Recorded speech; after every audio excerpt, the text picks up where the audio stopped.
आपका जो मैंने थोड़ा बहुत लेक्चर सुने हैं, आपकी किताब पढ़ी है, तो मुझे ये महसूस होता है कि आपको ये बहुत कभी उम्मीद है कि अगर कोई ऐसी टेक्नोलॉजी इजाद हो जाए जिससे कैंसर की तशखीस जल्द हो जाए, तो कैंसर के इलाज के इम्कान बहुत या इलाज के नताइज बहुत बेहतर आने लगेंगे। तो आपके ख्याल में ऐसी कौन सी टेक्नोलॉजी हैं जो इजाद हो रही हैं या इजाद होना चाहिए उन्हें, जिनकी वजह से जल्द तशखीस मुमकिन हो सकती है?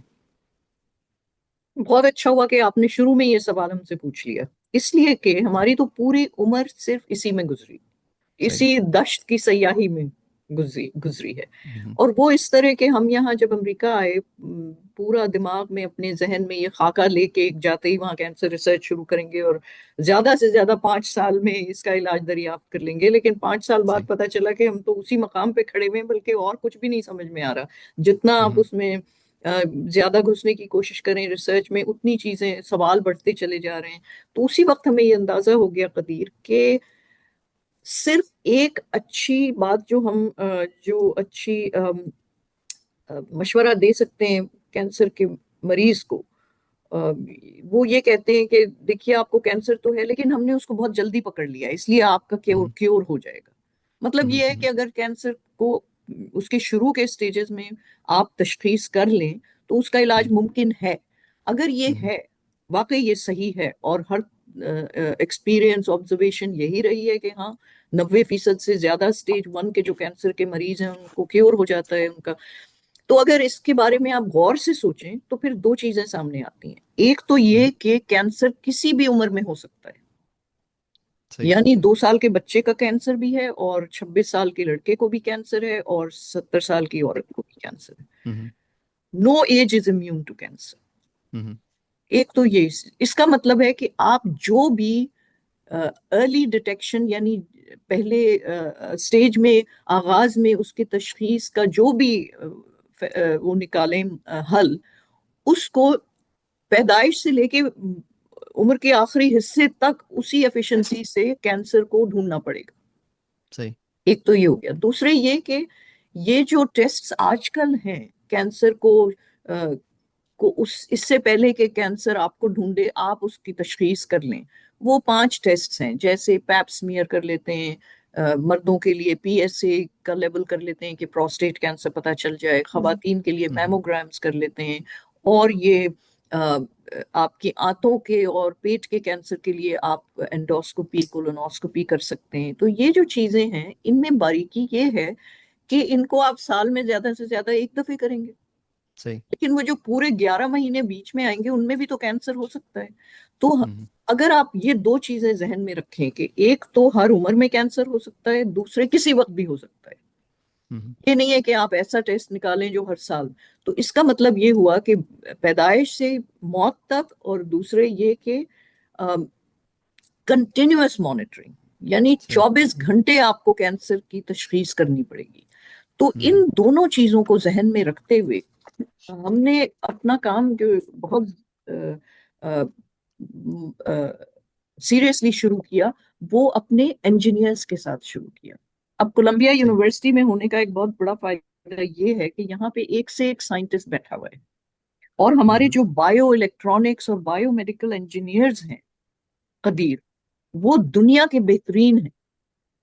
तो हम्म। हमने ये शुरुआत इस तरह की इस काम की कि कोई 10 साल पहले हमने ये फैसला किया कि खून में से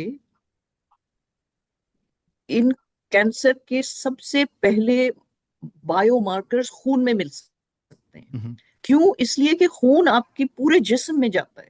अगर वो लिवर सही। पे खून जा रहा है तो वहां के मार्कर्स उठा लेगा, अगर वो ब्रेन में जा रहा है तो वहां से खून में आ जाएंगे। तो you can use blood as a window into all hmm. Kinds of diseases. तो यहाँ मार्कर से आपकी मुराद कुछ केमिकल्स हैं?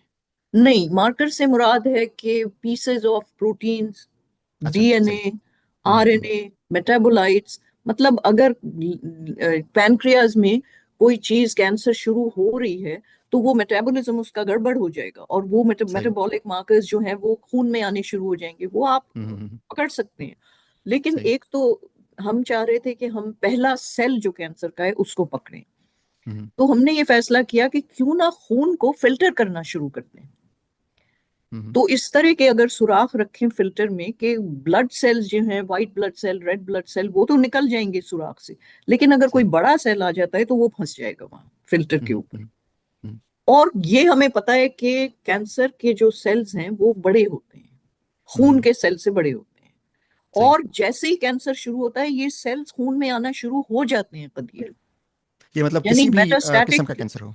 जी। किसी भी किस्म का हो, चाहे वो अच्छा। पैनक्रियाज में हो, ओवरीज में हो, सही। दिमाग में हो, ब्रेस्ट में हो, खून हम्म। में ये सेल्स, फर्स्ट सेल्स आ जाएंगे। तो सही। हमने फिल्टर करना शुरू किया अपने पेशेंट्स का खून और मिलने शुरू हो गए ये सेल्स। अच्छा, राइट।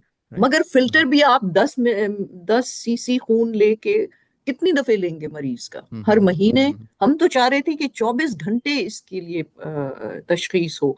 तो सही। हमने बायोमेडिकल इंजीनियर से जाके बात की, और अब हम्म जो हम आपको दिखा रहे हैं ये कैंसर के लिए उम्मीद नहीं है, बल्कि जैसे आपने बहुत अच्छी तरह कहा कि हमारे ख्याल में कैंसर का इलाज जो है हम्म। वो है कि उसकी जल्दी तशखीस में इनकलाब लाया जाए। यानी ये जो सही। आजकल के टेस्ट वगैरह हैं ये जल्दी तशखीस नहीं कर रहे, ये तो सबसे जल्दी करते हैं स्टेज 1 में। बिल्कुल। अगर आप स्टेज 1 भी ढूंढ लें हम्म मैमोग्राम की वजह से या सिस्टोस्कोपी या कोलोनोस्कोपी से, तो उस हम्म, स्टेज 1 का इलाज भी तो सर्जरी, कीमोथेरेपी या रेडिएशन होगा। सही। तो हम तो चाहते हैं कि ये इतने बुरे इलाज दिए ही ना जाएं किसी को। इसका मतलब है कि हमें स्टेज 1 से बहुत पहले ढूंढना है cancer, first hmm, cell stage, not stage 1 सही। But first cell stage. और हम्म। 24 घंटे जिस्म को मॉनिटर करना है कि ये किसी तरह जैसे ही पैदा हो हम इसको पकड़ लें। तो सही। बायोमेडिकल इंजीनियर से बात हुई और ये काम हम लोगों ने 10 साल पहले से, उन्होंने तो कब से शुरू किया। And what I am holding up for you now, ये हमारे ख्याल में कैंसर का क्योर है। और क्योर वाह। जो है वो सिरिंज में नहीं है कदीर और कोमल, क्योर है इस नीडल में। तो आप हम्म। पूछेंगे कि भाई नीडल में क्या चीज हो सकती है जिससे कैंसर का इलाज हो। नीडल में बायोमेडिकल इंजीनियर्स ने ये किया कि उन्होंने एक कॉरोनरी स्टेंट लिया। आपने सुना हम्म, होगा स्टेंट जी डाल जी जी। देते हैं अगर जी किसी जी। को कॉरोनरी आर्टरी डिजीज हो। बिल्कुल बिल्कुल। तो वो स्टेंट होता है प्लास्टिक का, एक छोटा सा ट्यूब है वो। हम्म। तो उस ट्यूब को लेके हमारे बायोमेडिकल इंजीनियर्स हैं केन शेपर्ड और Samuel Sia, professor at Columbia, उन्होंने हम्म उसके ऊपर इलेक्ट्रॉनिक सिग्नल्स डाले। और वो इस तरह हम्म से डाल दिए कि अब जो ट्यूब है ये, इसको फैब्रिकेट कर दिया है इलेक्ट्रॉनिक से, और उसमें एक कंप्यूटर भी डाल दिया है ताकि बाहर सही। से कम्युनिकेट हो।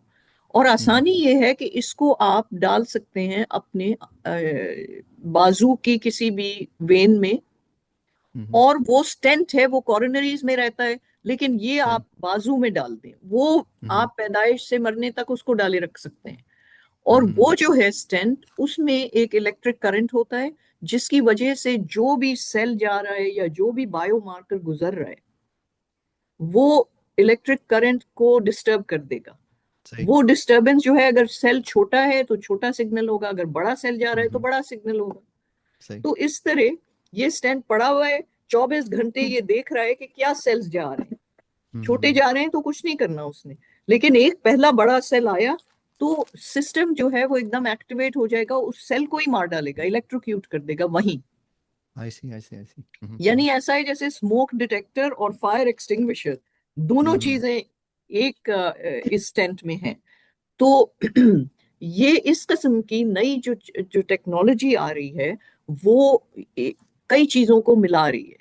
जैसे हम्म, एआई, आर्टिफिशियल इंटेलिजेंस के बगैर ये काम हो ही नहीं सकता था, क्योंकि सही। पेटाबाइट्स ऑफ डेटा जो है वो यहाँ से जा रहा है क्लाउड में, इस टेंट हम्म, में से। क्योंकि आप सोच लीजिए billions and billions of cells इसमें से राइट। गुजर रहे हैं हर सेकंड पे, और हम्म, उनका सब डेटा जा रहा है। उसको एनालाइज करने के लिए कोई कंप्यूटर प्रोग्राम काम नहीं कर सकता, एआई कर सकती है।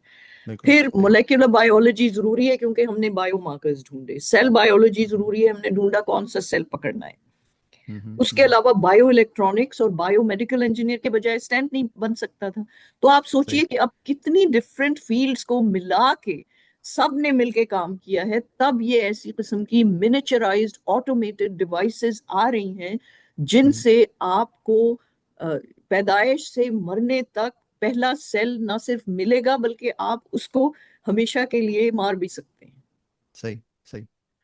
तो ये टेक्नोलॉजी जो है ये फिर स्पेसिफिक कैंसर के लिए तो नहीं है, ये तो एक जेनेरिक टेक्नोलॉजी जैसे आप कैंसर के अलावा भी दूसरी बीमारियों के भी आप मार्कर्स को ढूंढ सकते हैं, राइट?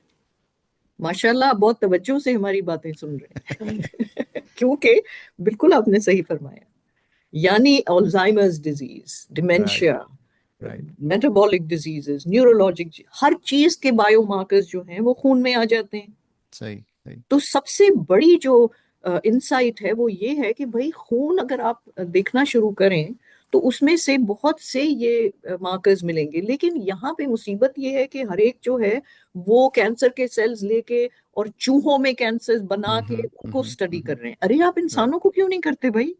Right, right. तो हमारी तो सबसे बड़ी शिकायत इस सिस्टम से यही रही है कि ये इंसानों के बजाय चूहे पढ़ते हैं, पे रिसर्च करते हैं, और हम्म। पहले सेल के बजाय हर वक्त आखिरी सेल के पीछे पड़े हुए हैं। ठीक है, राइट। हमारे पेशेंट्स बहुत हैं इस वक्त कैंसर के, और उनको जरूरी है कि उनके लिए भी डेवलप की जाए दवाएं।